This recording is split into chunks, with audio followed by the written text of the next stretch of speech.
My name is Hans from Business Administration. My question is to all of you, sir. And lahat po ng mga sinasabi nyo at adhikain nyo po, magaganda sa tenga at napakasarap pakinggan. Nandiyan po yung sa tax, nandiyan po yung sa peace and order, nandiyan po rin po yung sa energy, and sa iba't ibang klase po ng issue dito sa Pilipinas. Ang tanong ko po lang sa inyo, pabor po ba kayo sa baguhin ang ating gobyerno as a federal government? Kasi po, base po sa aking perception, personal na perception po, pag nagkaroon po tayo ng federal government at may batas sa bawat state, for example, gusto nyo pong baguhin ang kriminalidad dito sa Pilipinas at sabihin nyo na babaguhin ko to ng mas madaling panahon. Kung may federal government po tayo, sa isang state, sinabi nila na magkaroon tayo ng death penalty sa heinous crimes, gaya ng rape, murders, may certain amount ng mga money na kinukorrupt nila. Death penalty po dapat po ba yun? Yung ganong klase ng kaso? O ipagpapatuloy pa rin po ba natin yung gantong klaseng gobyerno na kung saan simulat sa pool pa rin po, patuloy pa rin po tayong umaasa sa mga pangako, sa mga nangangako na patuloy na pinapangakuan ang mga Pilipinong mamamayan. Yun lang po. Okay. Why don't we do it again? Let's go through. Federalism is an interesting one. Who wants to go first? 30 seconds. Alam niyo po, ang problema po ng bayan natin hindi form of government.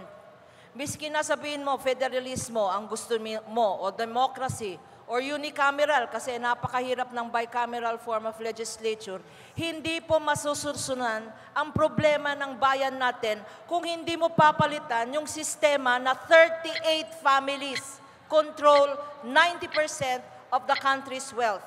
Miski na federalismo yan, hindi mangyayari na magkakaroon ng progreso ang bayan natin sapagkat hindi mo pinalitan yung political dynasties na yan. Who wants to go next? Levy? Okay. Sinasang-ayunan ko po na ang form of government is just an abstract concept that operates through the human mind and even through the human heart. If you have leaders like we have now, na nabubuhay sa buwis ng bayan, magkakaproblema tayo, no? Parang ihambing natin sa isang sasakyan yan.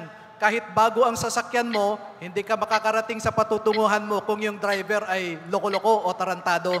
Pero kung maganda lang, katamtaman lang ang sasakyan mo, matino naman ang driver mo, makakarating ka sa paroroonan mo. Salamat po. Greco. You know, I have studied the budget extensively for the last 3 years after I filed my petitions in court. You know, 70% of the budget goes to the national government when 90% of the problem is with the local government na pinaghahati-hatian ng 1,600 cities and municipalities. Kaya mahirap maggumawa ng mga aksyon ng local government dahil walang resources. Hawak-hawak lahat ng mga senador at presidente. The federal form of government will address the problem more, faster and better. Kaya taas ang kamao sa gusto ng pagbabago. Ikot. I've been a governor for 9 years sa probinsya ko. Etong revelation ko, kahit gaano kakagaling na gobernador, kung lahat ng pondo nang gagaling sa Maynila at ang budget mo dependent sa land area at saka sa population, ang gagawin mo para tumas ang revenue mo, manganak ka ng manganak at mag-border dispute ka.